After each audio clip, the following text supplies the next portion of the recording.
In the darkest blackness of human carnage and suffering, police, fire, and EMS intercede on behalf of mankind. God himself reaches out to those who suffer through their hands. Their service is a clear and unmistakable demonstration that God does not abandon people in the storms of life. Well, hello, everyone, and welcome to this episode of the Ogle County Peer Support Network, and welcome to our very special guests, Randy and Julie. And Randy, you are a retired battalion chief with the Aurora Fire Department, and Julie is a current chief of the household. Yes, amen. I've had the privilege of serving as your pastor and the benefit of your friendship, and also I've been able to watch you both grow in your love and faith, which has been very exciting. It's always good to see people grow and develop. It's always nice to see, there's couples that you just know, oh my gosh, they're going to be nothing but a problem. And then there are those who just keep going higher and higher and better and better. And even if you don't feel that way, you make it look that way. It's like you guys just improve and get better each. Yeah. Anyway, so thank you for, thank you. Thank you. Randy, you've been a firefighter since before you were born. Almost. Pretty much. Yep. And I know you had a sister who served as a patrol deputy for Winnebago County as well. Did. Yes. So being first responders, you understand first responders. And really, I mean, here at this table, we have you, a retired battalion chief, Chief Lewis, a retired fire chief, and there are just some things that other people aren't going to get about your life and what you go through. So this is very unique and very helpful. And I know you both have a heart for helping people with deep emotional wounds. That seems to be an area that you have pursued some education. And is it certification that you had received for helping people, or? Not really a certification, Okay. just a three-part We went to Florida. healing and- school. Yeah. Oh, okay. Yeah. Okay. Yeah. I mean, obviously, I know that I would not hesitate to refer couples to you if they were looking for another couple to sit down with. I would point them in your direction, and I'd love to do that. And so, at the conclusion of this episode, either people are going to stay away from us, or they're going to gravitate toward us, and I'm hoping that some people could be helped that are needing some help. So without me saying much more, just if you guys would, just tell us a little bit about yourselves. Absolutely. I was going to defer to my wife and ladies first, but No. she said absolutely not, that I had to go first, so I guess I better listen. First principle. Yeah. That's right. Yeah, you learn that very quickly. It took me a while to learn it, but I learned after the fact. So anyway, I had a grandfather my dad was a volunteer. They were both volunteers. My grandfather, a charter member of the Lynn Scott Rock Fire Protection District just east of here. And so he was one of the beginners of that when they put that together, and my dad followed in his footsteps as volunteers. And I did it for many years as a volunteer in some of the local agencies. And in 1998, I was fortunate enough to do it full-time. And at a spry young age of 37 years old, I started my probationary period and school in Aurora, Illinois. So, and ended up before I retired, I was kind of trying to manage. Well, I was the manager, the shift commander and battalion chief for our first shift, and for about 55 members. So sometimes the days were like herding cats, but some days there was throughout all of it, there was a whole lot of satisfaction that came from it. So yeah, there's days that I miss it, and days that I look back and think, you know what, it's not, as we both have said, or all have said, it's not retirement, it's refirement. You move on to different seasons. So and excited about this season. So Yeah, that's a key point too, refirement, because like if you have nothing else to do except twiddle your thumbs, that might work for some people, but I know you're not a thumb twiddler. You got to be doing something. Yes, yes. And so that's good Yes. that you have this season of retirement. But how long you been married to your bride? We're going on 18 years, and yeah, Amazing. It's gone by Quickly. just like that. Yeah, We're it has. still feel like we're in the newlywed stage, and she keeps me laughing, and yeah, And you do also. yeah. So, Second principle. yes, Yeah, stay yes. laughing. Somebody should Yes. take Best notes medicine. here. Stay laughing. Yeah. I can't believe it's been 18 years. I mean, just Yeah. thinking about your wedding day and being a part of that ceremony. It's like, how did 18 years just go by? And it's funny because when we, look back and we think of everything that has happened, gone on from, no grandkids to grandkids, and, Yeah. you had a yeah. son who passed away in the first year we were married, and parents, and lots of different things. Lots of with tests that. for the testimony, for sure. Yeah. Yeah, yeah. Yeah. Well, yeah, as you said, you don't get a testimony without the test. No, Well, that's that's right. it. You You know. know, you look at it and you say, well, Yeah. you either go one way and you learn from it, or Right. go the other way and let it Right. school you. Yeah. Yeah. So, Yeah. but no, I had 3 children, as Julie said, just to kind of follow up on the introduction.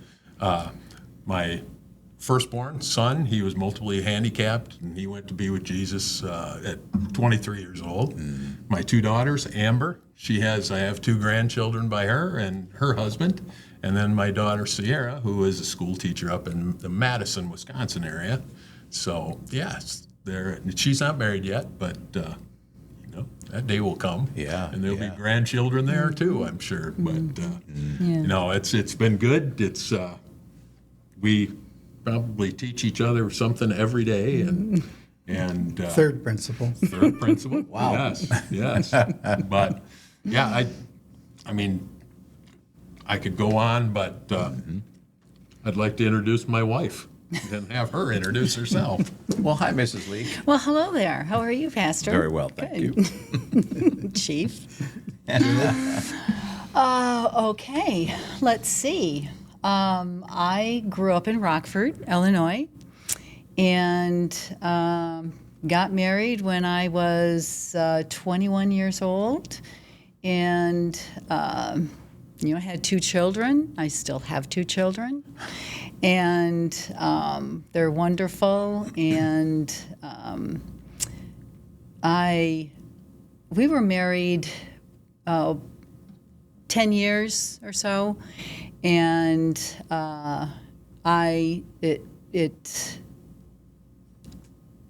let's see.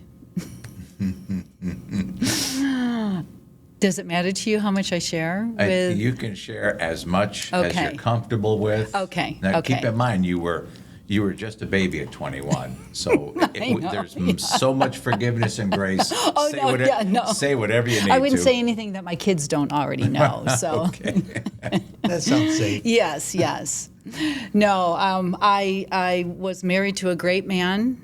He was a good father. He was a very good dad and husband.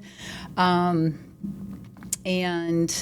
I was raised in a Christian home and knew what was right, knew Jesus as my Lord and Savior, and I started to go off in my own way, little by little.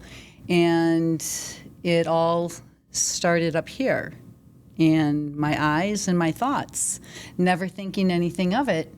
And as time went on, I ended up going back to work. Not that going to work when you're married and have 2 small children is wrong, because it's not. But I ended up using that to stray away from my family and what I knew was right. And my husband then and we ended up getting divorced. and I was single for, I think, 10 years or so. All of it just kind of all mushes together, but I want to say I was single for 10 years, and God so graciously never gave up on me and opened my eyes, and He totally restored me to where I needed to be and who I needed to be. And whenever I doubt God's love, or, Lord, are you really there? Do you really care? All I have to do is go back and think about what He did in the midst of what I did that really was so unforgivable in the natural realm. But to Him, it wasn't and never is. And so, I turned my life around, got back walking with the Lord, and I was going to a church, and I, met Randy there, kind of, not really. But there was somebody that knew him, that had been talking to him at the fire station for, 3-6 months, and said, Randy, you need to meet this friend of mine. And she says, I really think that you would really get along. And he, of course, wanted nothing to do with it, because he says, I've never been on a blind date, and I'm never going to go on one. And she said, that. okay. Never's a long time. Yes. Yeah, there's that never again. Yes. And of course, I had absolutely no idea that she had been talking to him. But when I ended up, there's so many little pockets here of how it all, I don't know how much you really want me to, say or share, but I had always worked in the medical field. So love the medical field. That's just where my mind goes, but I decided to get out of it, and I always loved skin, so I became an esthetician. And so I only got into it to go medical. And a month before I graduated, I decided, there was an ex-nurse that had come to our aesthetic school, and she had opened up her own salon and just had mentioned how tired she was of, working in the hospitals. And I thought, yeah, I'm a little tired of that too. So I decided to go work at a salon, and I knew a girl we went to the same church, and she owned a salon, and I asked her if she needed an esthetician, and she did. So in the meantime, I knew who Randy was, only because my daughter had, pointed him out to me, and said, well, Mom, you could date that Randy guy. And I said, no, I'm not dating anybody. I'm done. I told the Lord that I am done dating. I made many bad choices, and I'm done. And He's going to have to do it if He wants me to, meet somebody. So anyway, I take this job, and the first girl that I meet there at the salon, her husband was a fireman in Byron. And of course, that was the one thing I knew about Randy, is that he was a firefighter. Otherwise, I wanted to know nothing about him, because to me that was, well, I'm trying to do something. I'm trying to meet somebody. And it was like, nope, not going there. So, but when my friend Glow had said that, the first thing that came out of my mouth is, well, there's a man that goes to my church, and he's a firefighter, I think, in Byron. And I knew his name, and she goes, oh yeah, she says, my husband is really good friends with him. We know him really well. And in my head, I'm going, interesting, because after I started seeing him, and again, there's a lot more to the story, but But that'll be for the book. that will be for the book. But because I had such poor choices in my past life, every time I looked at Randy, all I could think was, Lord, why do I have this feeling that if you ever gave us a choice to meet, that it just would be so good. I said, every time I look at him, he feels like home. And I could still cry when I think of it. But I just thought I was, screwy. So I said, Lord, you know what? You're going to have to do it. And I had 3 prayer requests. And I said, Lord, if you ever want me to marry again, I said, I don't want to meet him in church because I just didn't have a lot of good experience. And that's, again, it's just, I think a lot of it was me. And so anyway, I said, he has to be a believer for sure, absolutely. But I didn't really want to meet him in church. And my kids have to like him immediately. And then the third one was, I need lots of confirmation that he is really a good guy. Well, first of all, the Lord, he gave me the answer to all of those. And because even though I saw Randy every Sunday night in church, I never met him there. In fact, the night he called, it was Sunday night, he called me Monday night. Sunday night, he was sitting across the aisle from me. We walked right by each other. He knew who I was. He already knew he was going to call me. He could have said, "Hi, Julie, I'm Randy." But he didn't.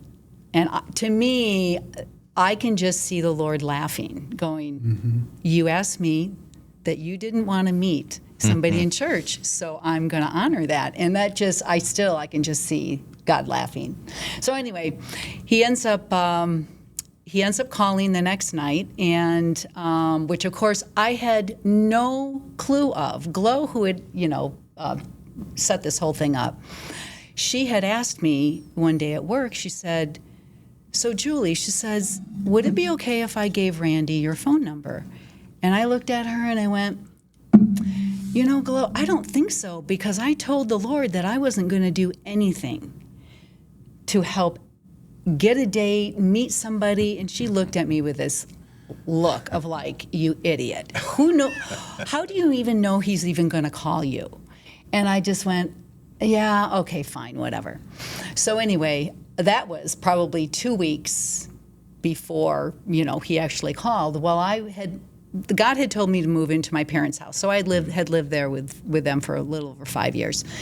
And I was sitting in the other room on the computer. My phone was in my bedroom.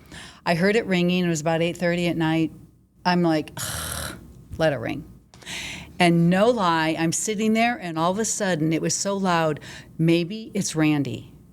Out of the blue, had no idea. I ran so fast into my room to pick up my phone, and it was you. So anyway, he asked me out, we went out, and the next morning, I got up and I told my parents, I'm gonna marry him. I knew immediately, which when people would say that to me, before, when I would look at them like, no, you can't know that. But yeah, I can. So I wouldn't advise that as a premarital plan. No. But my kids liked him immediately. My daughter already knew of him.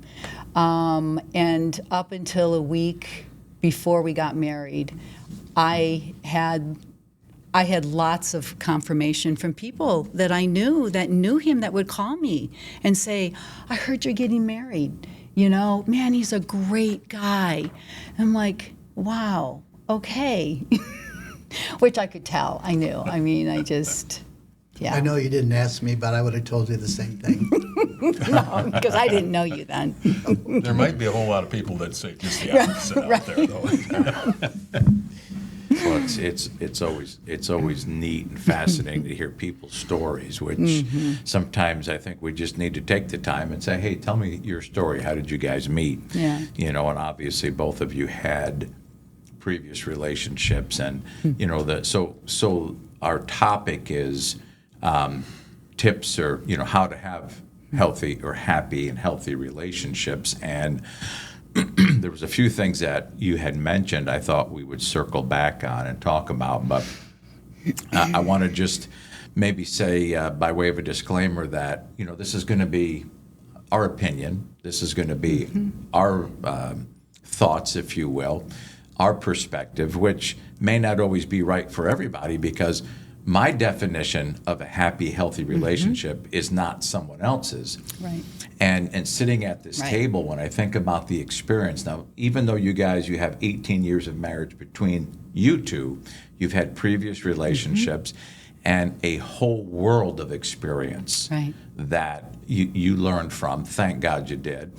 Chief has over 50 years of marriage. Val and I have 35 years of marriage, but we met 40 years ago. So we've been together as a couple for 40 years.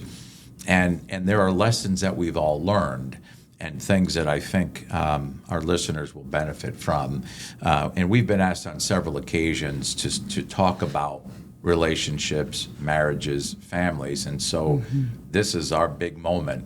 And what I thought we would do is we've got some tips or pointers, and really, Randy, I like they're called points of reference, which is, I didn't come up with that, you did. It's like, points of reference points, building relationships that will last and go the distance, because I married my wife to have her and to be my wife forever. Like, I don't want to do this again, which means that, and coming back to something that you said, Julie, is two things that stood out. Number one, it seems like your personal faith plays a key role. Oh, absolutely. And number two, your thought life played a key role in a departure from. So, having said that, I mean, it goes without, I mean, this is no secret here that, I'm a department chaplain and a man of faith. My faith is the Christian faith. I coordinate resources for people of faith, people of no faith. However, I do feel very strongly about relationships, that when we make a commitment, that's it. You make a commitment, and that love is not a feeling. Right. It's an act of your will. Absolutely. So to say that personal faith is perhaps high at that list, and I think the first point of reference is knowing and understanding your priorities and keeping them in balance. Your faith has to be, and would you agree that your faith has to be up there? Absolutely. Absolutely. Yeah, yep. Yeah. Yeah. It Yeah. guides you, doesn't it? Yeah. Well, I like to think I look at things pretty simply. I don't get real complicated with things. And the word Bible, you break it down into 5 letters. Yeah. And the basic instructions before leaving Earth. And it's Right. like, wow, that one hit me years ago, hit me hard. And it's well, it's pretty easy. We've got an instruction manual that maps everything out for us in life. If you follow the instructions, Right. it's going to work out.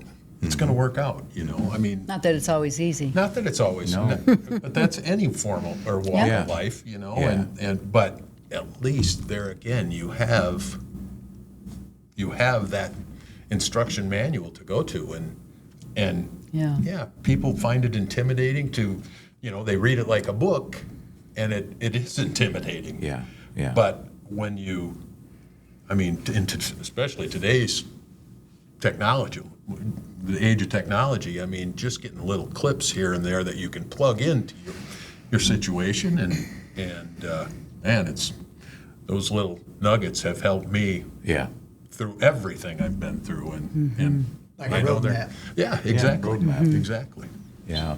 But So- if both of us, with our pasts and mistakes that we made, had both of our eyes not been opened and our past lives been healed in the areas that we, both screwed up in. Our marriage, nothing would have changed had we gotten married, Right. because it isn't the person that you're marrying per se, because he could have married me and I could have still been screwed up. And Vice versa. yeah. And so it's like we both know that had we not come out of the darkness into, his light and gone through healing processes, and for God to restore our minds, our thinking, and I'll just be honest. I mean, like I said, there's my kids know all of this. My ex-husband and I were friends. I was raised in a Christian home. I knew what was right and wrong. Mm. I had committed adultery, and again, it started up here. My thoughts were messed up for years before I actually committed the act, and I never thought it was wrong. The thoughts, committing the adultery, I did, but when all of a sudden it just happened, and the devil's really sly and good and subtle, because it wasn't like, oh gee, you plan all of this. It just like, boom, it just happened out of nowhere. And when God opened my eyes to what I did, again, he didn't come at me with this sledgehammer going, Julie, you are the worst person in the world. Look what you did. I am so disappointed in you, like we think God is doing. Right. That's yeah. Oh, that's what I the mean, world it's teaches huge. us. Yes. Yeah.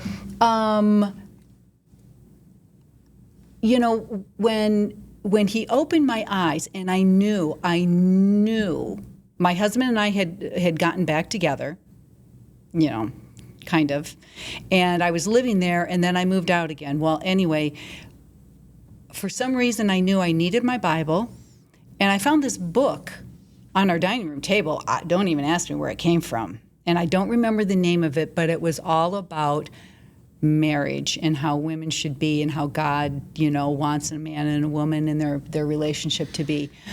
And I knew down deep that when I moved into my apartment, that all hell was going to break loose. And you would think that would scare me almost, but it didn't. It was just the weirdest feeling. But anyway, took both of those, the Bible, the book, and God just slowly worked on me as I lived there. And I remember the day where the veil came off of my eyes, and I saw what I did, committing adultery, and I could not believe what I did. I was blown away. I felt so grieved and sad, but it wasn't, whenever God, that's the one thing we always, and I still have to remember this, I have to remind myself, when God convicts us, it's truly God. It is never condemnation and smashing you down into the ground. It's this deep sadness that just like, oh, Lord, I'm so sorry. And oh my gosh, you think of the people that you hurt and what you did. And so there was this process that I went through where, it was hell on earth for me. And God was the only one to get me through. I had to write down scripture verses and put them on 3x5 cards and carry them. I was a dental assistant at that time. And I would put them in my scrub pockets, because if I didn't, I knew I couldn't get through the day. I was so broken. And I was at a point in my life that, if you know me, it's like, don't tell me I can't do something. No. I can do it. I'm strong. I am woman. A lot of pioneer spirit there. Yes. But really, for the first time in my life, I was just at a point I had never been at before, which I needed to be at. I needed to be there for God to be able to just have His way in me. And anyway, so that went on for a little bit, and then there was one night in my apartment where I was all of a sudden this. I guess you could call it anxiety. I've never had a problem with anxiety, but I would have to say, during that period of time, I guess you would say I would come up with this anxiety. I started throwing myself on my bed. I was crying so hard, and praying, reading scripture wasn't doing anything from me, and I was just crying out to the Lord, going, God, what do I do? I don't know what to do. And the only thing that made sense to me was go to your parents' house. And that was the last thing that I really ever wanted to do, was go to my parents' house, because there were issues there. But God is so good at using things that you don't want to do or you don't want to deal with. He'll get you there somehow. And so I just let that feeling go, and it kept going, and I was just sobbing.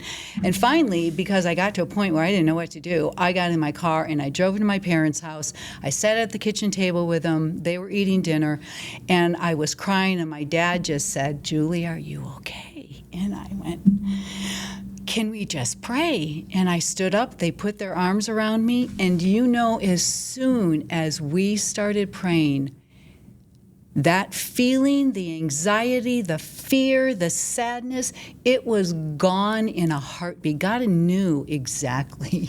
He knew exactly. And He uses the simplest things. And so anyway, I don't really remember where I was going with that. But it was just, God told me to move back into my parents' house, which I did. And without Him, I don't even know where I would be. But I know that we wouldn't be. And Randy is my best friend. I've never had a best friend in a man and a husband. And but so you can. No, we talk about that quite often. Just this morning, about how important that is to have not only like your spouse, or not only love your spouse, Right. but like your spouse. Yeah. Yeah. And that's something that Yeah. through trials and tribulations you learn. Yeah. I got married very young the first time, and it's like you're entering into uncharted territory. You don't know. You don't get taught, and I wouldn't say that you go into it and you look at it and you say, well, I've never done this before. I've never had kids before, and whatever your worldview is at the time, Right. is how you Right. manage that marriage. Yeah. And it was. I made some dreadful mistakes, but there again, He is the God of many, many chances. Yeah. And, Well, when you start those relationships like that, beginning marriage, it's like a whole new world gets opened up to you, because oh yeah, she was raised a whole lot different than I was. And she was a city girl. I was a rural boy. yeah, And of course, nobody is brought up in the same. So, there's a lot of compromise and learning, like you said. Every day you're learning from one another, even after 52 years. Yeah. Am I still learning? Yeah. Yes, sir. you Yeah. better be. Yeah. I think I put that down there. That every day, if it isn't, it should be a Right. day in the classroom. That's right. Yeah. Never stop You know. learning. Well, I think going back to your first reference point, you read the first part of it, but I think the last part of it to me was kind of where a lot of it started to really make sense for me is when you have faith first, then family. And firefighting must be somewhere down the road on that. But and it took me a long time, believe me, to figure that out, because at one point in my career as a firefighter, I thought I had lost that part of it for me, the faith part, and I knew I wasn't doing very well at home. But then the nature of the beast with the fireman, I think, is just like Ronald said, once a fireman, always a fireman. And when I watched that movie, at first I didn't get it, and it's like, oh my, wow, that was me. You know, you get so committed. The loyalty part, the commitment part, the dedication can get in the way of everything else if you're not really careful. And that's, I think, where the faith part is so important.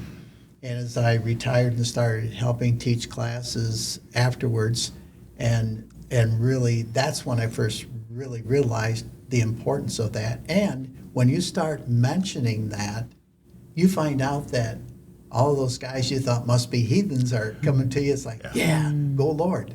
You know, and that's the thing that I found since retiring is, I would say, it's a big majority of firefighters, first responders in general, are faith people. They just maybe haven't gotten as deep as what they had. Just like me, I thought, there's no way he can forgive me for how I've talked after calls, whatever I've done like that.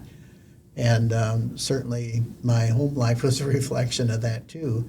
But getting back into that was everything. So when you guys were talking, it's like, yeah, that's what's really, really important. And I loved how when you sent this to me, that faith, family, and then everything else.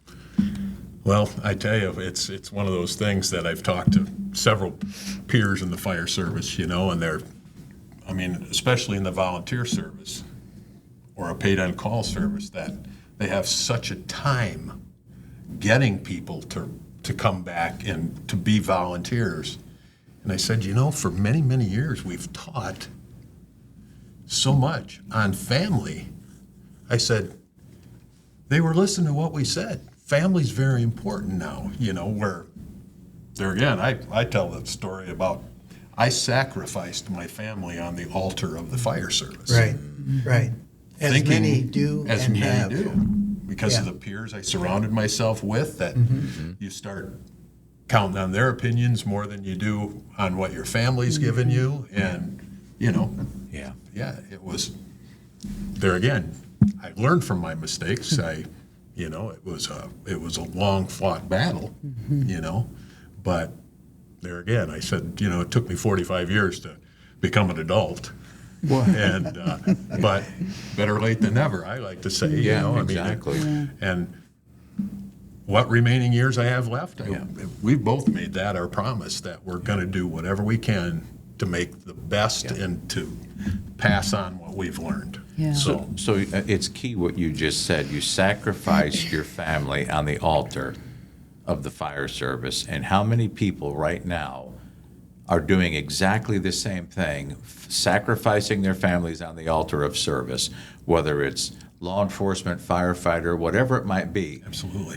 I went through a season and realized I was sacrificing my family on the altar of Christian service. And it sent shockwaves through me. Now, the two of you have been pretty emotional through this whole segment, teary-eyed, choked up. How do you maintain a sensitive heart and not, because obviously, and I say this just because it needs to be said, you know, you take a guy like you who's battle-hardened, seasoned vet, you know, obviously a career in fire service. It's not like you sat around and did nothing your whole career. You engaged the enemy on more than one occasion, you know, and it goes without saying. I mean, I know Julie, and I can say this with confidence that, you know, you've been to ugly, dark places in your life. And here the two of you sit with this glow and this smile and teary-eyed, and it's like, how do you maintain that? What do you do to keep that? Because there are so many folks who withdraw and become dead, cold. Yeah. What's the secret? What do we tell people? Keep getting up. Get knocked down, keep getting up. And know that you're not in the battle by yourself. You know? Yeah. That's where I think the evil one definitely tries to isolate. Yeah. Yeah. It's only Yeah. you. This is Yeah. your battle. You're on your own. Right. You And can it's- never it's- tell somebody this that you did Right. because Right. then that's it. You Yeah, know, it's they'll the hate you. unforgivable. Oh yeah, Right. yeah. And nothing is. No.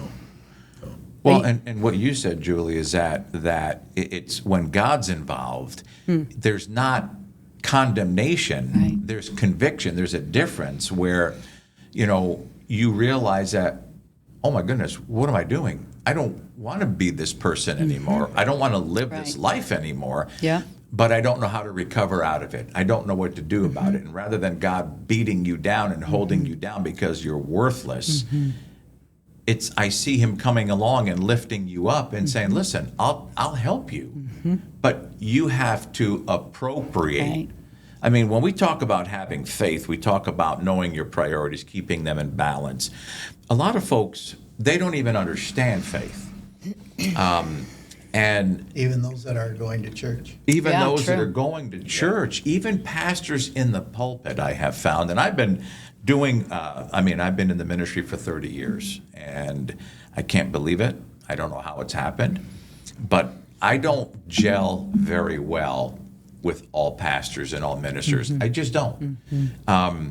And I love the fact that, your balance and your priorities. So for those who are listening and are saying, I'm tired of feeling dead, I'm tired of feeling hopeless, I'm tired of feeling trapped, I want zest for life, I want to enjoy my life because or maybe they're not even aware that they're sacrificing everything on the altar of service.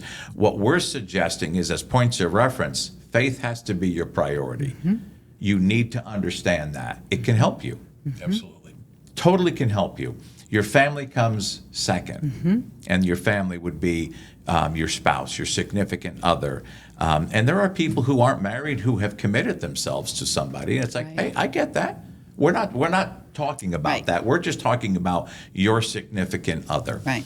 Then there are your children, and somewhere in there, as Chief said, comes the fire service or comes your job. And your job demands so much of you. But I have learned something, and only because now I'm on the 6th floor of life, is that people don't give a royal rip. They will discard you. They will get Right. rid of you. True. And if you're dead and gone, your job is already posted. Yep. And it's Yep. like, you better stop and take a clue. And I just had this conversation with someone yesterday, is that, listen, your life is going by. Whether you're happy or not, your life is going by. Yeah. Whether you're fulfilled or not, your life is being Yeah. spent and going by. You are responsible to fix it and change it. No one else is going to do it for you. That's right. You want to be miserable, you could stay miserable your whole life. Yep. You want Sure can. and you mentioned adultery, and I thought it might be good just to comment on that. It's like, what the heck does adultery mean? Well, it means relations outside of the covenant Absolutely. of marriage. Yep. I hate to say it, but Yep. that is in the Bible. I didn't Yep. put it And there. it's not only physical relations. Oh. No. It can be a relationship with my mistress, the fire service. Wow. Wow. Yeah. And, Yeah. Yeah. Yes. you know, Yes. and you look at that and Yeah. you say, well, it's Yeah. no different. You know, when your family wants to be Yeah. number one. Exactly. You know, and you put something else or somebody else or some other agency or organization or idea Yeah. as number one before them, Right. it's not going to work out. And anything, it could be anything. And there are people Yes. who have mistresses that are called education Sure. or achievements or accomplishments. And, Money. Money, yeah, right, Money is a right. big one. Money is a monster. Money is a wonderful servant, but a terrible, terrible boss. Yep. Terrible master. It's a terrible master. And we're just looking at these points of reference because it's just practical stuff that people need to hear. And if you don't get this thing right now, you do have another chance. However, God may give you multiple chances, but your significant other may say, I'm done. That's Yep. it. That's I'm right. done and I've had it. That's right. And we're through. That's a sad, terrible place to be, but Yes, it it is. happens all the Right. time. And what's even more sad is the first responder who had said to me, the spouse or the significant other, I'm always on the search for a future ex-wife. I'm like, I'm looking for a future ex-wife. What is that? That just blew my mind when he said that to me. But that's what our society and culture has dictated to us. Sure. What is it, 50% failure? Yeah. And that's I probably like on to the say 50%. conservative side. Yes. Yeah, that could very Yeah. well be, because it's so acceptable anymore. Yes. Which is wrong. Yes. Right. It is wrong. Yeah. And the children are not, they are victims. And Oh, yeah. I know we justify it. We say they're resilient, they'll be fine. Besides, they'll have 2 Christmases and they'll have 2. It's like, really? Yeah. Really? Yeah. So it is in our best interest to try to get this thing right and learn from others, Right. such as yourself. We talked about managing your thought life, and I don't know how to emphasize this strongly enough, but your life, my life, our life tends to go in the direction of our most dominant thoughts. Yeah. It's the thoughts that you allow to stay up here. Yeah. And, a thought comes, it doesn't mean you have to let it stay. Right, exactly. Because thoughts are going to come. Yes, I don't they care are. who you are. Doesn't matter. That little thought that comes out of nowhere. Right. What? Yeah. So, Yeah. It's so yeah. amazing. My wife and I sometimes we carry this through the day. It's like she'll say, "Well, I thought you were mad at me," and I'll say, "Well, I thought you were mad at me." Right. Well, you said this. Well, you said that, and I'm like, "Wait, what?" You're just like, "What the heck happened here?" Yeah, yeah. And It's that's like you were listening. Yeah. Oh, yeah. You mentioned something about scriptures on an index card, and I'm wondering, so is it possible for people, once they realize that, wait a minute, maybe my mind's a magical place, but sometimes that magic is very dark magic, and it's like, if the thoughts that are going on up here aren't right, how do I change that? Am I a victim of my thoughts, or can I No. can I get No. proactive? Absolutely. Yes, you can. Absolutely. And I think, how do I say this? It's like, for me, I don't ever want the title of counselor, because the world has turned. I know so many people that have been going to counseling for years. Yeah. Years. And they never really get out of where they're at. No, but I'm going to a counselor. Are they better? Yeah. But they still struggle with the same things. Well, remember, a healed patient is not a return customer. No, and I do think that there is a lot of truth in that. But when the Lord heals and gets you, that's why with doing any kind of deep healing, all of us have hurts and wounds, things done by our parents that they didn't even know, things that have been passed down from generation to generation, which in my family, there was adultery. And I remember saying, I will never do that. I will never do that. What did I end up doing? So, there is that cutting off, that, all of that. But, another really big thing that the Lord has taught me was that you cannot have secrets in your life. You cannot have secrets from your husband, unless, of course, it's a surprise birthday party or something like that. But no, you can't have secrets, because secrets will destroy you, and they will. And going back to thought life, the things that were normal for me to think of, I remember for years fantasizing about other men, and this was even in church. Yeah. But not thinking that it was even wrong. Well, you probably want to say you're an idiot. What? How would you? Well, the devil will cover stuff up, and he will but I know a lot of people do that. You know, when we go to the gym together, there's plenty of people for him to look at. People don't wear a lot of clothes anymore, and you know, and people for me to look at. But you have to make a choice that you're not going to take a thought any farther than what it is, because every one of us will have that opportunity. Every one of us, and you know, you just can't even go there. You open up that door, it's not good on the other side. So. It's just like anything. You were talking about money or fill in the blank. I mean, it's Yeah. okay to have it. Yes. Don't let it Don't have let you. it have Right. you. Yeah, Yep. exactly. Absolutely. Yeah. Yeah, Absolutely. And it really does matter who you surround yourself Yes, with, it or does. your close circle. Absolutely. You know, you have people that you allow to speak into your life. Yep. You have people that you allow to mentor you, people that you learn from. Not everybody's a good role model, and Right. just because someone may be successful as a firefighter or police officer or whatever, or a pastor. My wife always said this. She goes, I don't care how wonderful a speaker is that you bring into the church. Could be powerful, dynamic. I want to know how he treats his wife, is Yep. what she said to me. And if he doesn't treat That's his wife awesome. right, Yep. then he ain't coming in this church. Absolutely. And I love that. And I always remember Yep. that. And we do look at that very seriously, that, you know, just because someone has a title or position doesn't mean they know anything about Yep. successful relationships.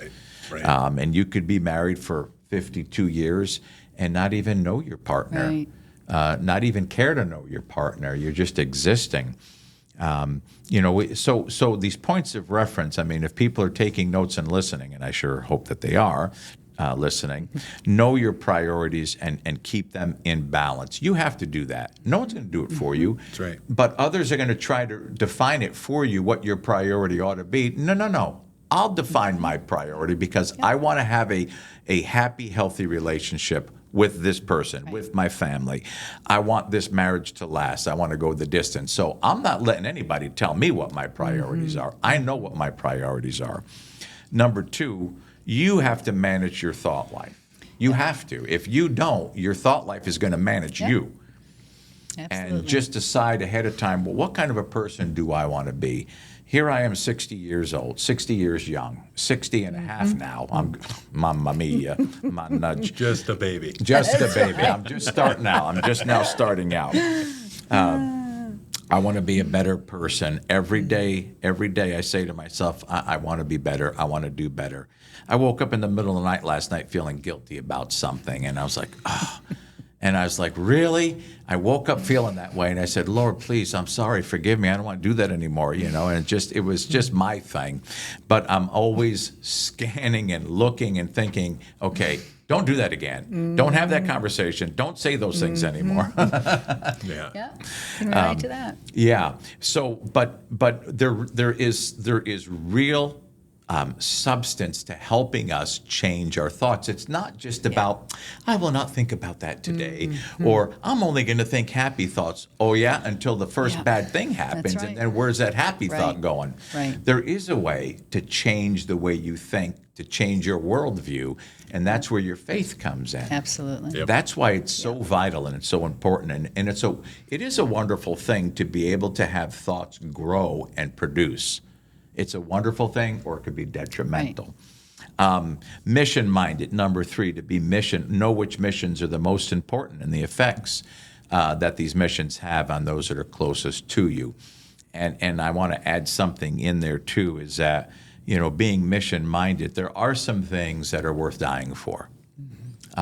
You know, your family, you know, there's just some things that are worth sacrificing for. And then there are many things that just aren't worth it. You know, it's like, I'm not going to sacrifice my family anymore as much as I can help it.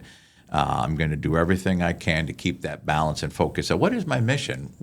What is our mission? What is your mission? You know, you have a mission as an individual. You have a mission as a spouse. You have a mission as a Christian. Right. Yeah, how do you just what do you do? How do you just bring that all and balance it out?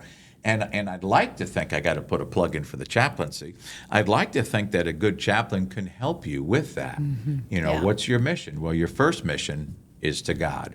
Yep. I mean, he wants to know you personally and intimately. Are you making yourself available to him for a personal, intimate relationship? I never heard that before. Well, good. You're hearing it. You're hearing it here first. Yep. Your spouse. You should not have intimacy with any other person to the level that you do with your significant Absolutely. other. That includes emotional connections. That's right. Talking about things that, wait a minute, you shouldn't be talking that. Well, that's just my work spouse. Who come up with that stupid thing?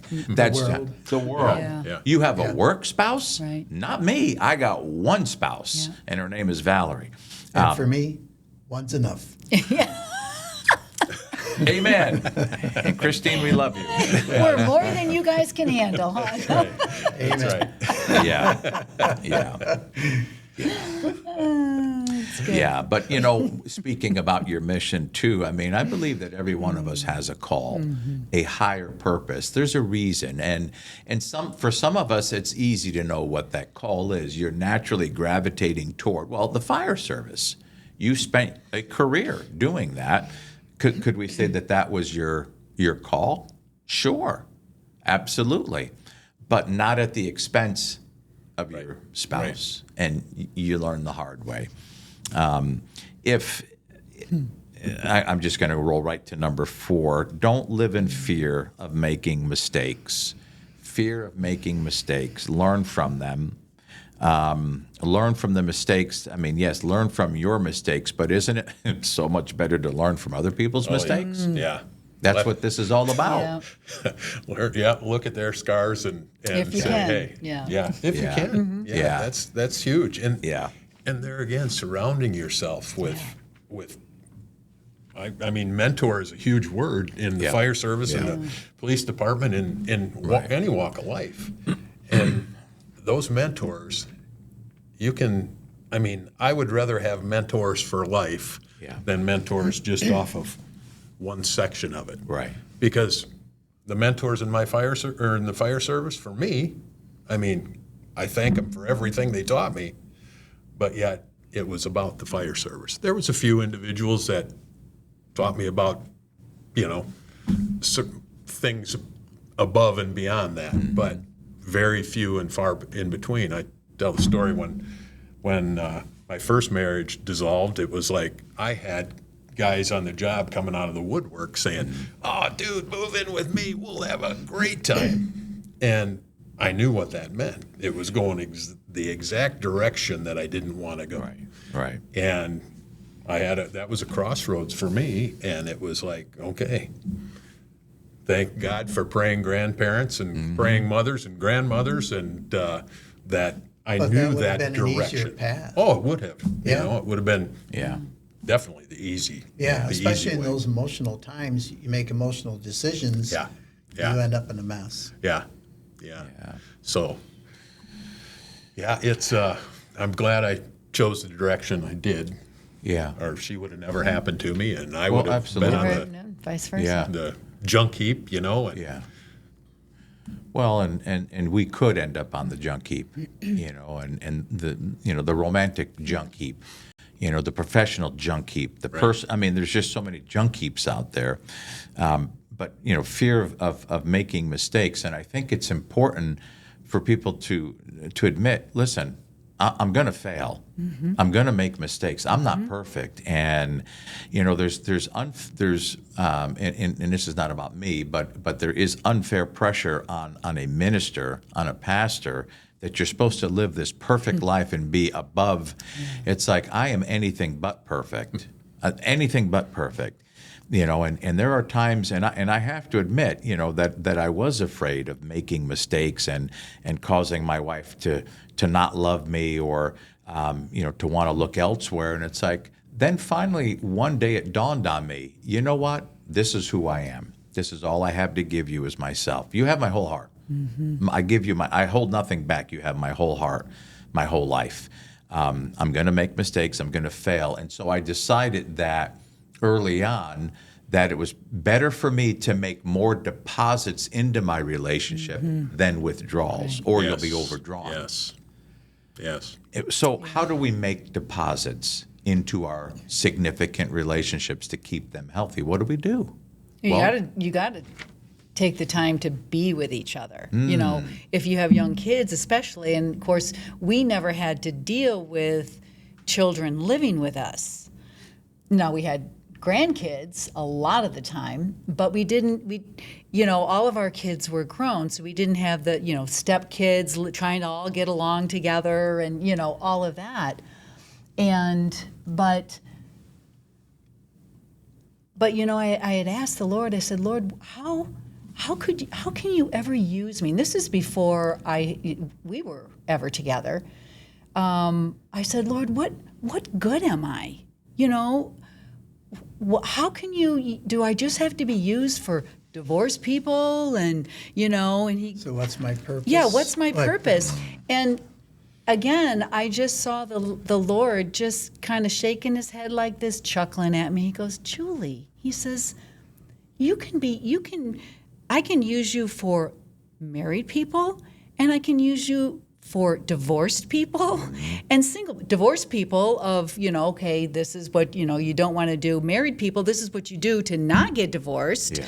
And single people of, okay, now these are things that you need to do and how you need to respect your spouse and what kind of a person you need to look for. But I know we were just talking about this the other day. It needs to be, like you just said, God first, then it's your spouse. Yeah. Then it's your children. Right.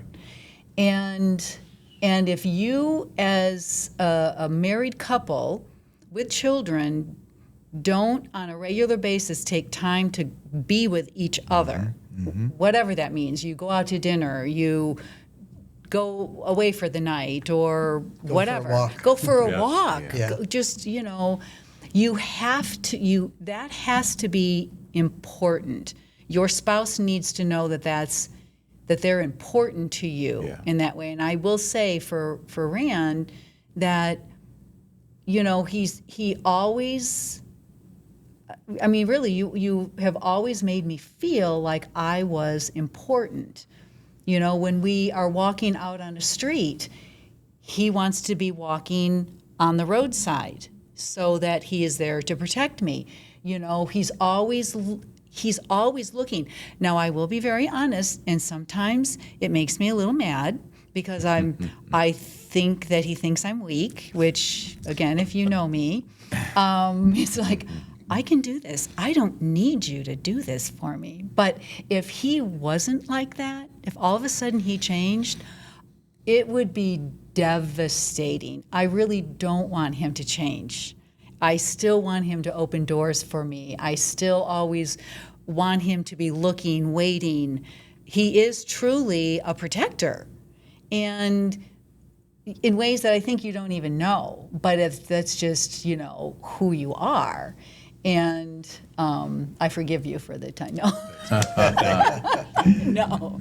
So, but it is making, your husband needs to make you feel like you are most important. Mm-hmm. But the wife also needs to make the husband feel like he's most important. It takes two. It can't just be one. Funny story. I mean, when I was young, still living at home with my folks, I disrespected my mom and my dad. He was in earshot, and it back to the priorities, where she comes first before anything else. And my dad said, "Don't ever disrespect her. I can't make another one of her. I can make more of you." He says, "If you're out of the picture, not a problem. I'll just make another one."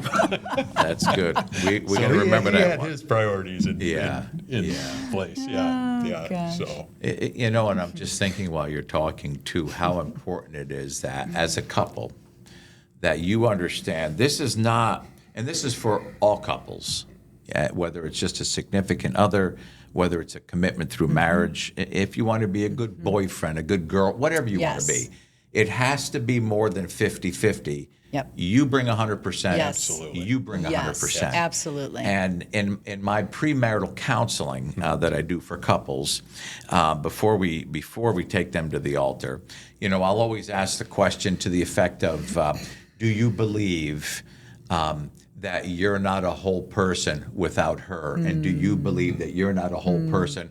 And almost 100% of the time, they all get that wrong. Right. Oh, I'm not complete without him. I'm not complete without her. And it's like, well, see, let me help you with that.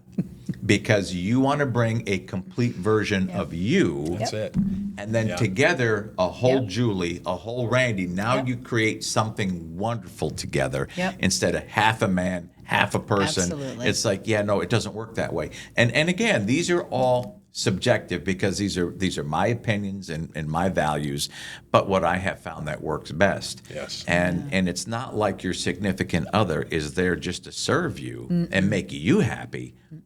No, I'm here to serve you and make you happy. There are things that I'm sure you don't want to do that you force yourself to do it. Right? Well, I Yep. think our society today, especially for women, as you look at the young married couples, it's with the entitlement and everything. There's that, I'm going to be a self-made woman, and I don't need anything else. And there's this whole push towards that, which makes that because you have to compromise to allow him to Yes, be I on do. the outside. Yes, I do. Because you are strong in a good way. But you do have to compromise to allow that to Yes. happen, and that's important to understand too. And I think a lot of the younger people today do not understand that. Yeah. And the men, I think, have gotten weaker from that because this is all being pushed down everybody's throat. Yeah. So they give up that position of authority. Right. And that's Yeah, not that's good. good. I think that's the balance that we need to find in life, and our youngsters are not being taught that, in my opinion.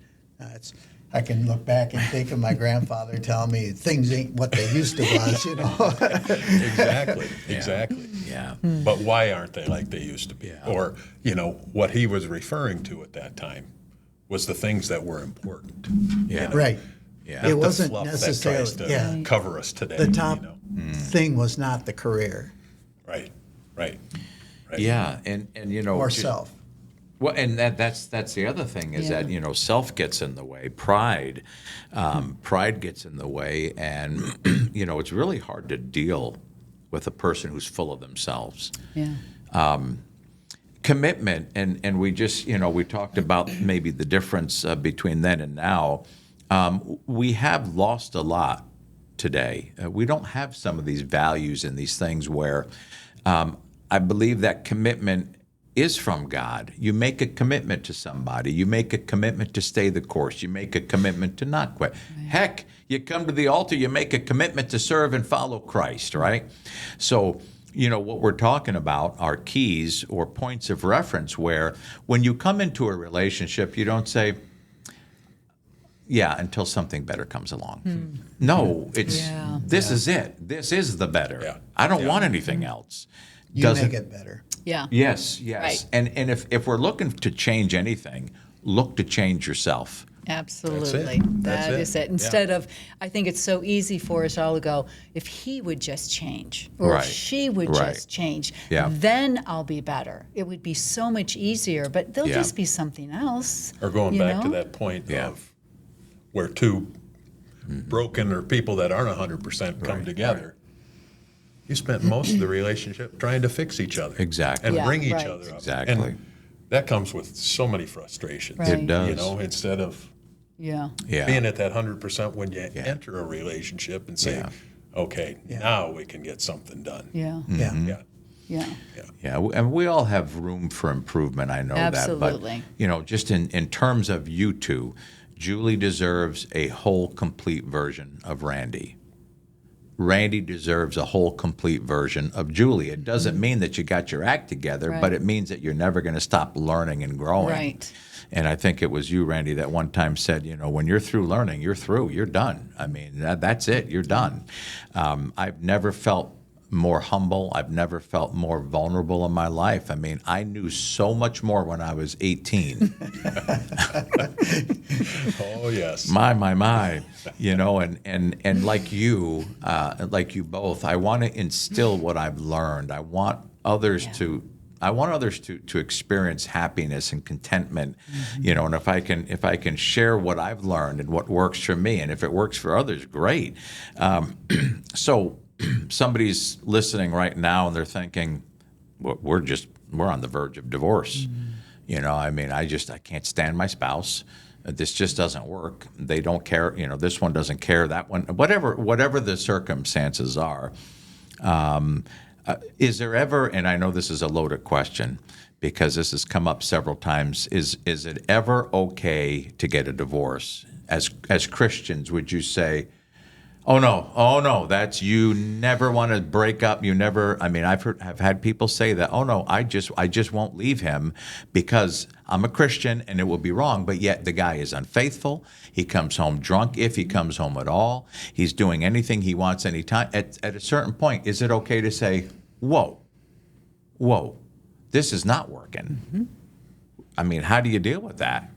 In cases of abuse, the best thing is, here we're sitting in the police department, and it's like you have to put distance.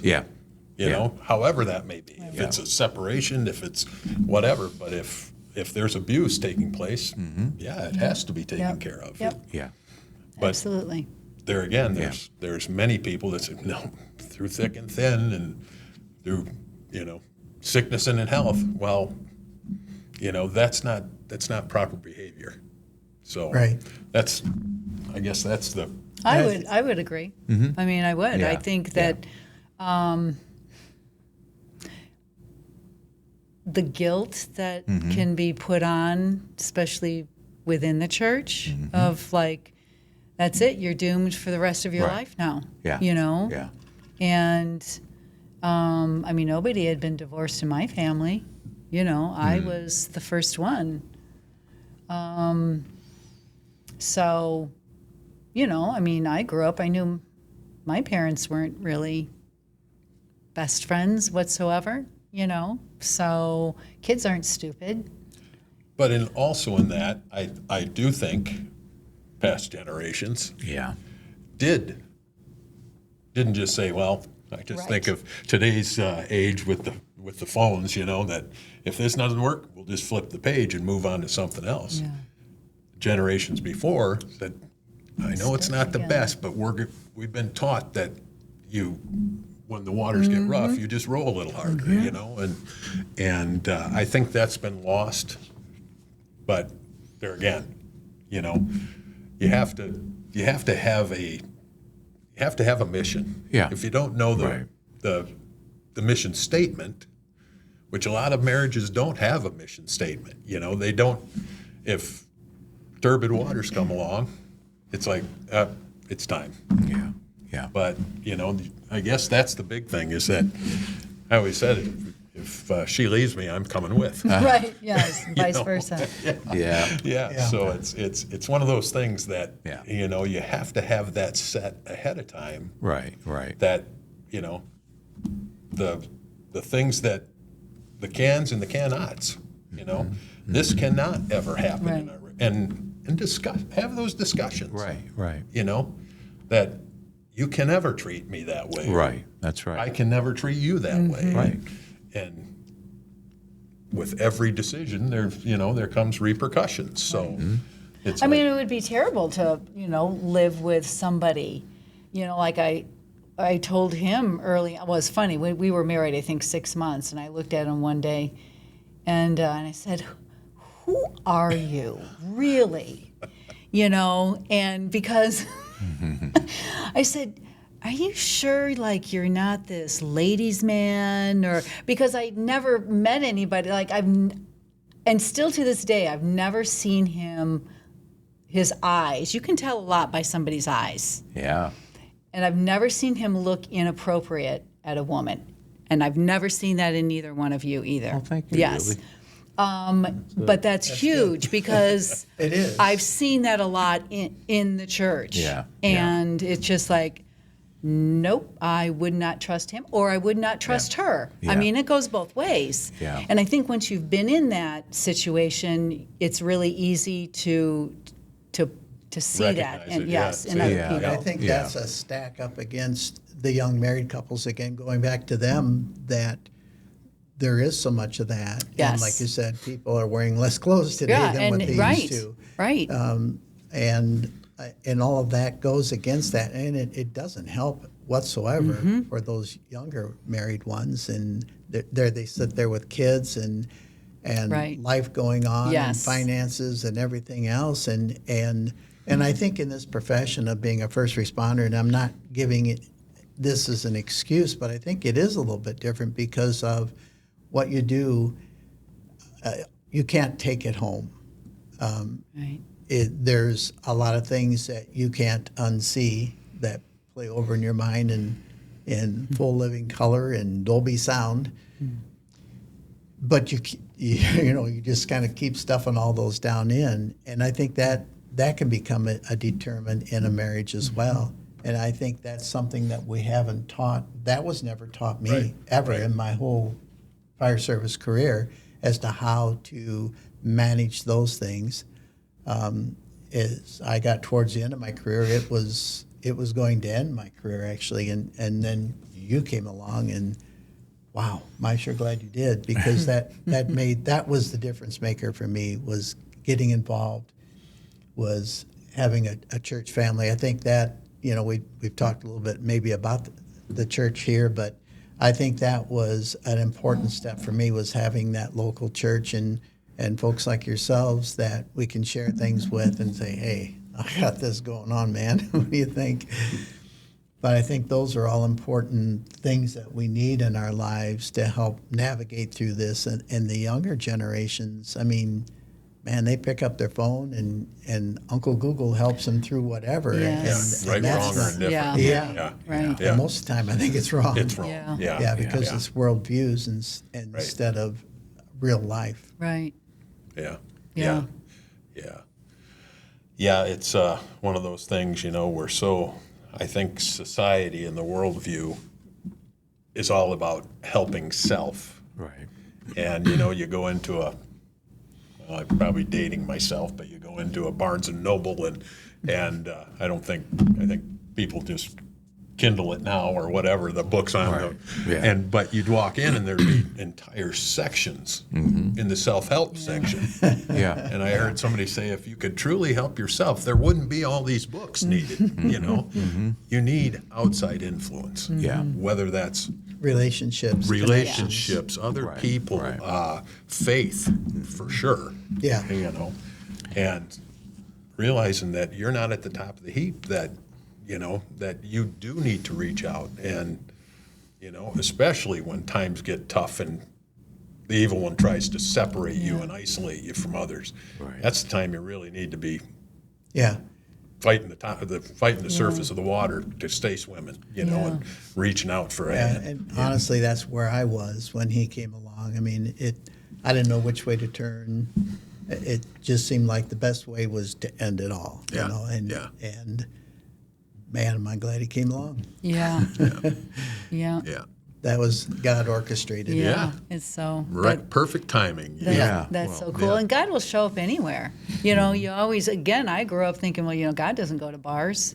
He wouldn't walk in a place like that. Yeah, he would. He did for me, And he told me, I knew I needed to change all my friends when he did. It's like, wow, I need to change my friends. And I did. I went home and I found a Bible study that I could get into. I wasn't going to any kind of Bible study. I would go to church sometimes, but, I knew that I needed to change my life. And again, it was God majorly just out of the blue showing up. So, Yeah. Well, I mean, and God is for us. Yes, He is. He wants us Yes, to be He is. successful. He's given us relationships, and we've often talked about the fact that having a department chaplain is pretty important. But the best case scenario, obviously, and this is just very subjective, is that, geez, when your chaplain becomes your pastor, that takes it to a whole new level. I want to introduce something heavy a little bit more maybe difficult to talk about before we lighten it up, because I got some things I can lighten it up with. But I think, we talked a little bit before we started recording that there are things that people just don't talk about, especially in the church, or, we ignore it. And then the only reason we talk about it is because we're either judging somebody or whatever the case might be. But it's like, I didn't have anybody to tell me how to be successful in my marriage. I didn't have anybody, to tell me certain things, and you just have to learn the hard way. And my wife and I both come from broken homes, and the whole just the worldview that you have. I mean, faith was always a big part, but it was always acceptable, and it was always okay for guys to be involved in pornography. That's just normal. Oh, you're a healthy boy, and it's like, I didn't think anything was wrong, growing up. I was just like, well, that's what guys did, right? And then when you get married, and we joke around about my brother and I joke around about this. When we were younger in the trades, we would make fun of the older guys, always complaining about their wives didn't want to have sex, and so they had to go find it elsewhere. And we're just being honest and real here. And we used to make fun of them because as a young buck, we had no trouble with that. And then all of a sudden you get married, and kids come along, and grandkids come along, and you're like, and there's so many different things that could happen for couples, right? And then you realize, well, I gotta satisfy myself somehow, and it's like there's no limits to what you can find nowadays, and it's just becoming the standard. There is no standard anymore, and it's like, hey, I'm a guy, or hey, I got needs, or I got this, I got a high sex drive. Well, I think it's important for us, first of all, I think there are deal breakers in a relationship. If your significant other is physically abusing you, that's a deal breaker. Even one time. And I tell women, and I tell them this all the time, I said, listen, your husband punched you, that's a deal breaker. He did what?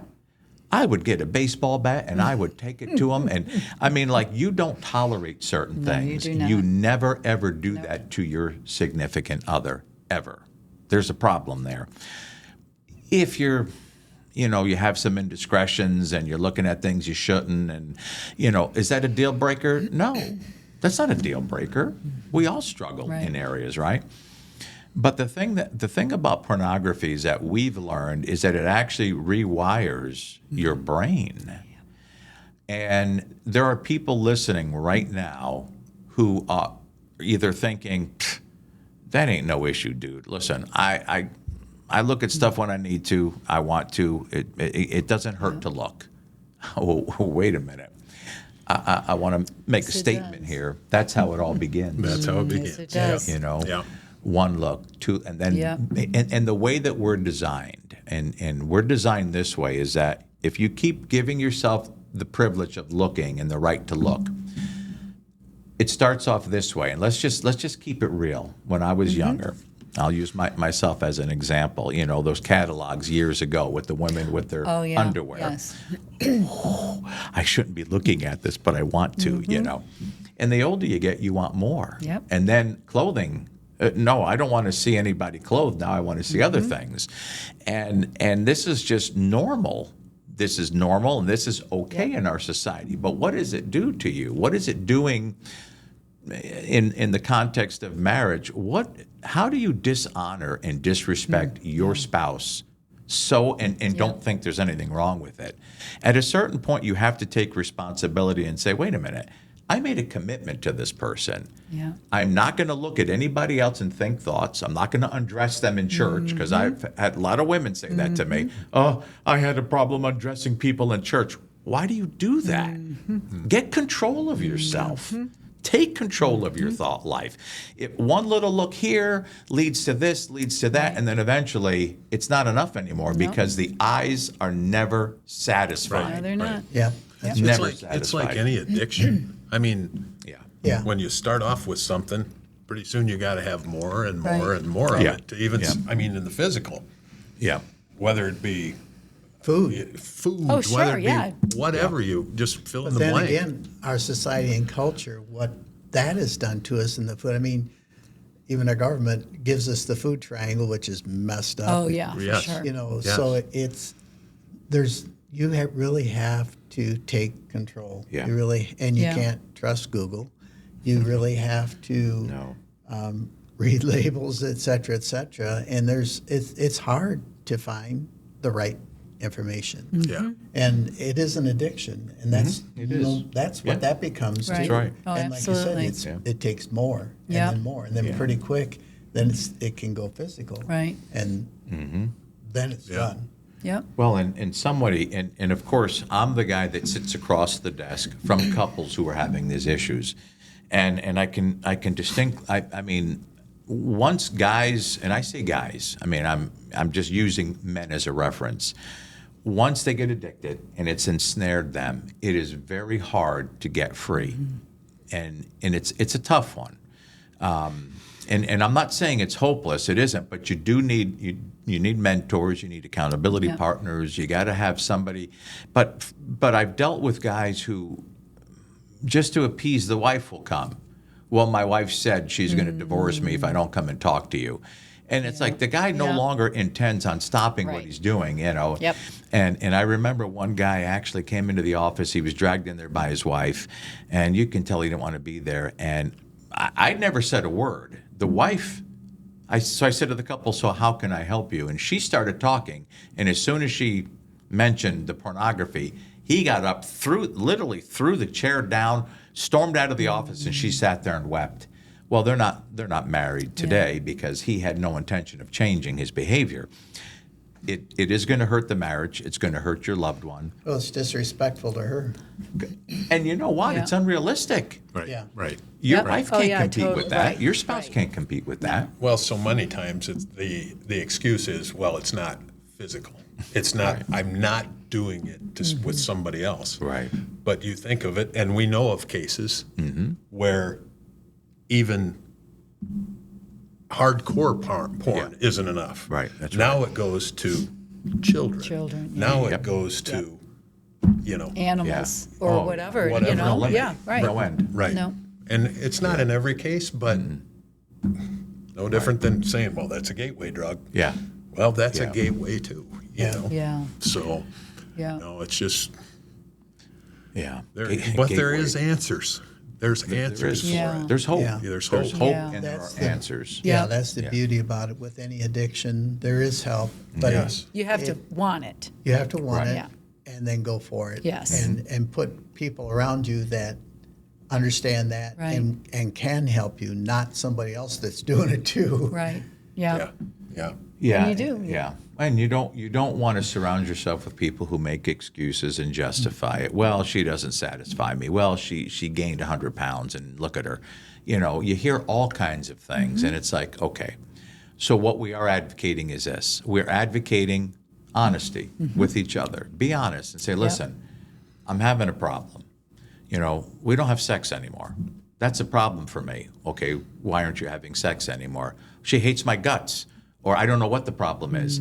Well, we can unravel this for people. We really can. If two couples are committed to each other. Right. Right, right. It's like, listen, I want to help people. You want to help people. We can help. There is help.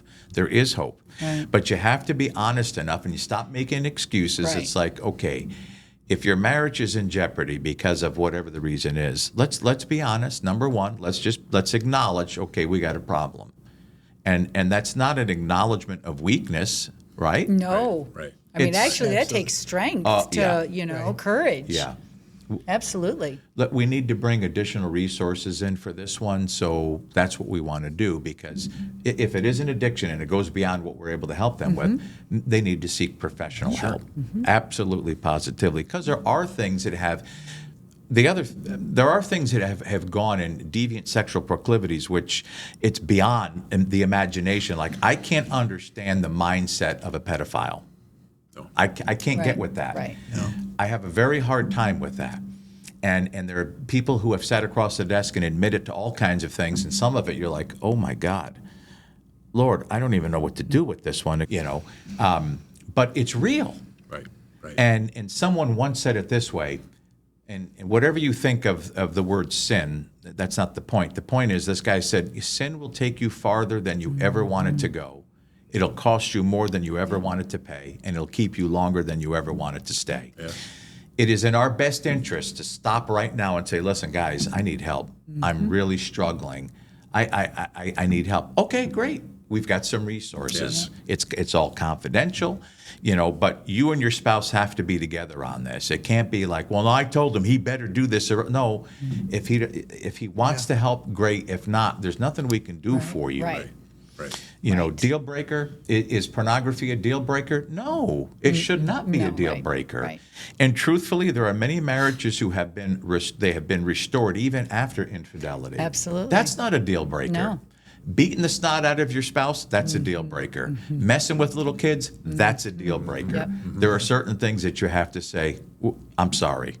You got to protect yourself, your own sanity, and your own peace of mind. But in everything, it all starts with honesty and just admitting that, hey, I need some help. I don't want this to get out of hand. And to the other end of the spectrum, too, where we can say, do we have a responsibility to help satisfy our spouse sexually?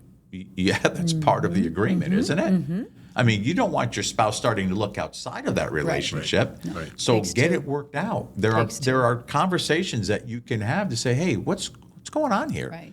We don't ever nothing. We had my wife and I were counseling with a couple where the husband just didn't want to touch the wife ever, and she's like, I don't get it.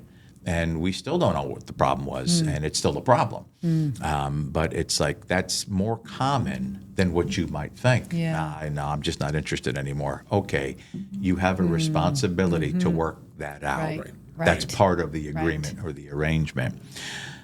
That being said, I told you that would be a little bit heavy. Let me just throw some of these little quips out there that people have said to me. You can be right or you can be happy, but you can't be both. Well, you can. So does that mean you compromise and always do it her way? Well, if you want to be happy.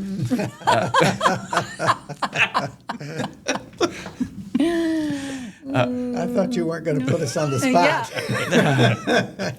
Yeah. It takes work, doesn't it? Yep, it goes both takes ways. work. It does. Yeah. It does. There are times that I do what I know you want to do, but you do the same thing for me. It's like any relationship. There's always going to be sacrifice, in any good relationship.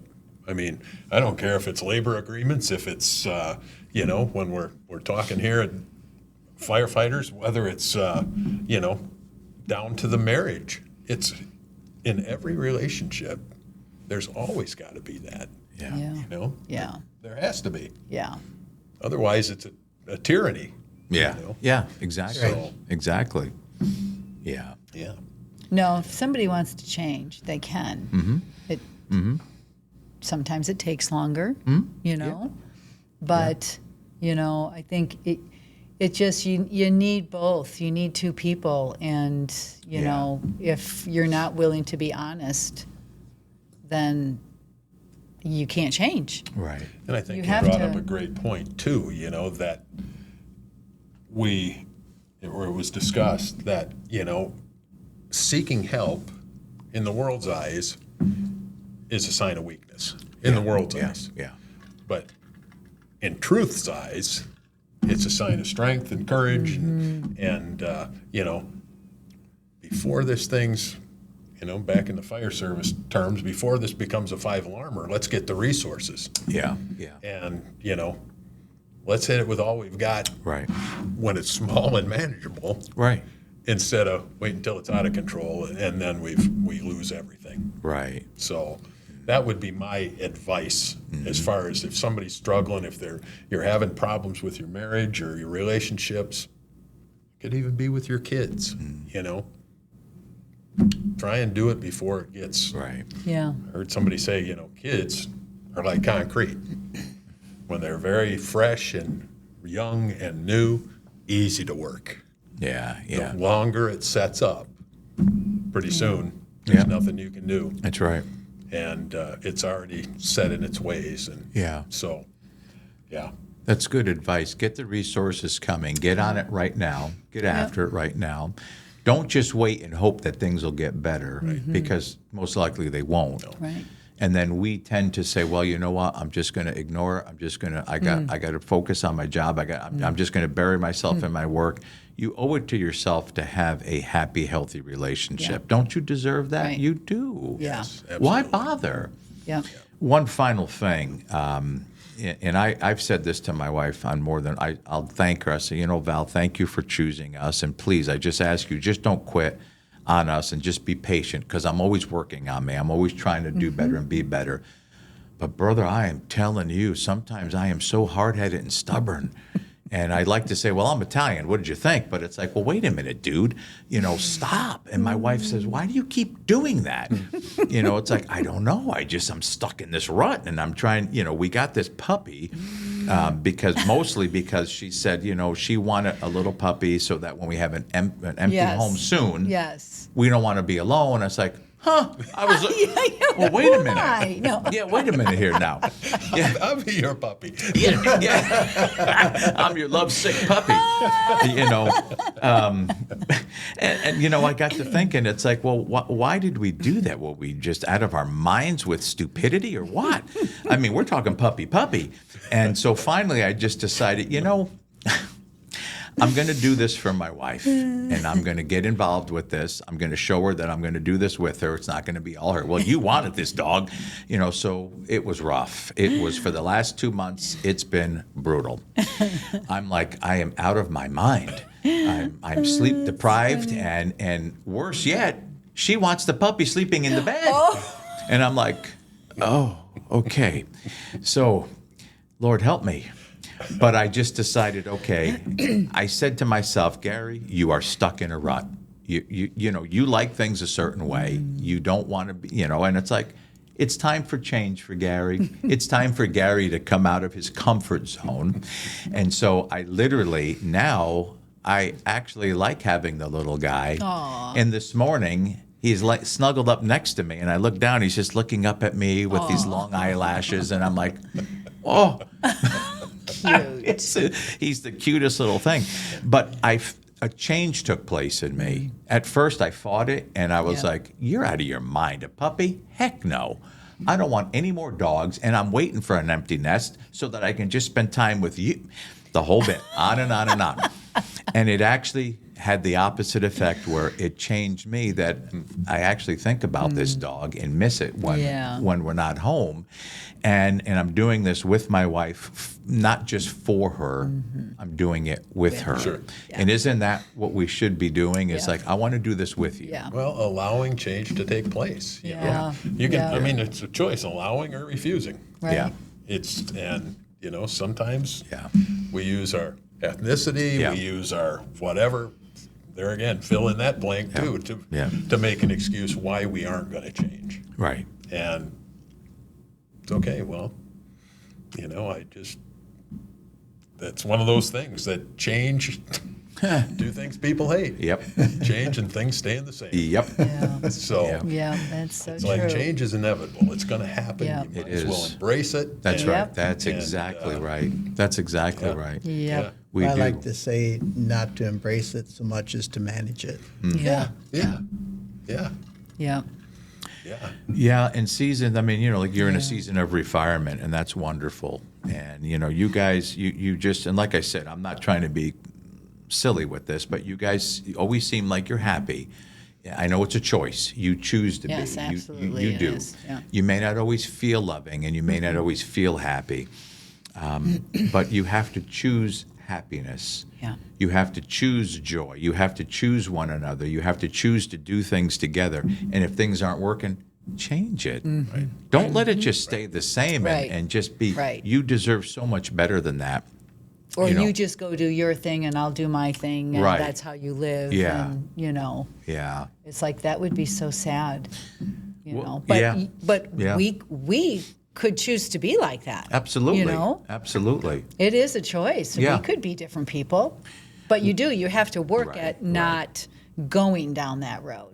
you know. Well, and that's right. You have to work at it. And I think a good way to conclude this this podcast is people, a lot of times they'll say, oh, I just loves him. Our relationship was made in heaven. Oh, I just loves him. And it's like, okay, you loves him or you loves her and your relationship was made in heaven, but all the maintenance has to be done down here. Yeah. Yeah. And the grass might be greener on the other side sometimes, but you still got to maintain the lawn. Right. Well, just You know, water it. There you go.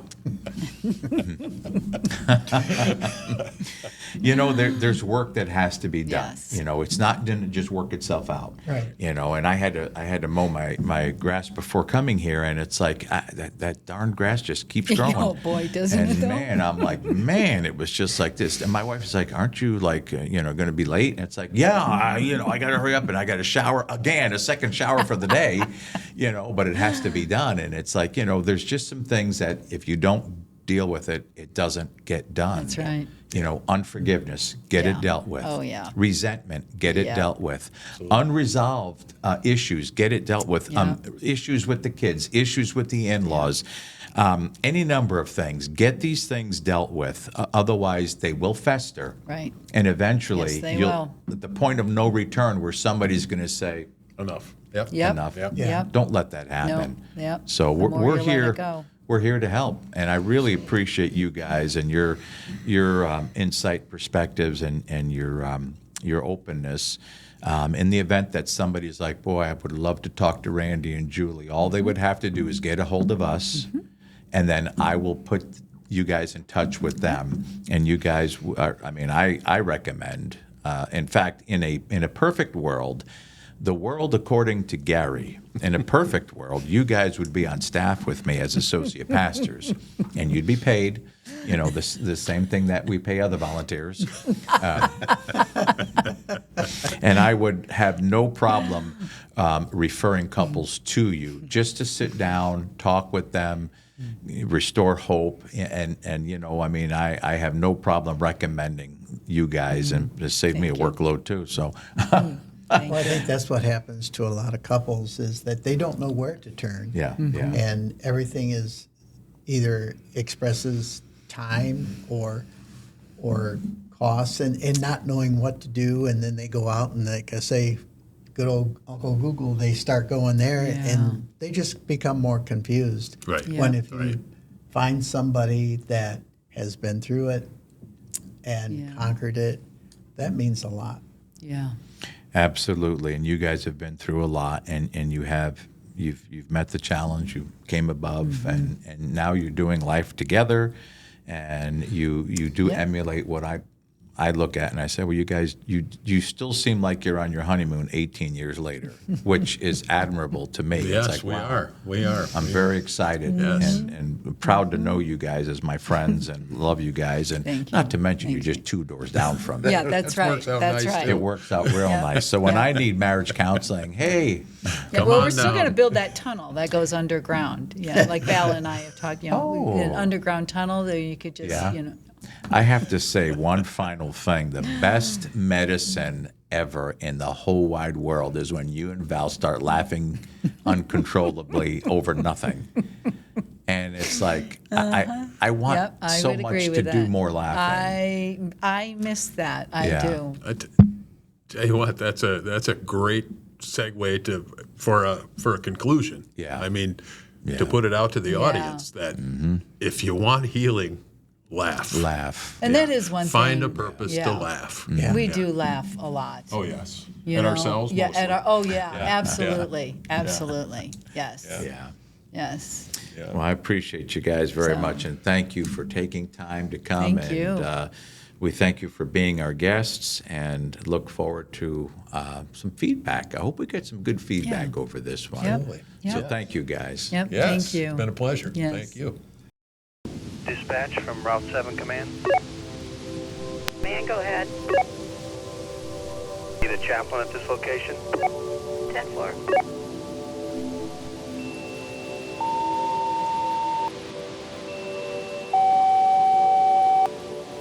Attention 3392. 3392, you're needed at the 8000 block of Route 7, multiple vehicle accident. please acknowledge. 3392 is en route, 8000 block Route 7. 10-4. In the darkest blackness of human carnage and suffering, police, fire, and EMS intercede on behalf of mankind.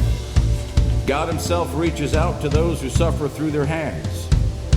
Their service is a clear and unmistakable demonstration that God does not abandon people in the storms of life.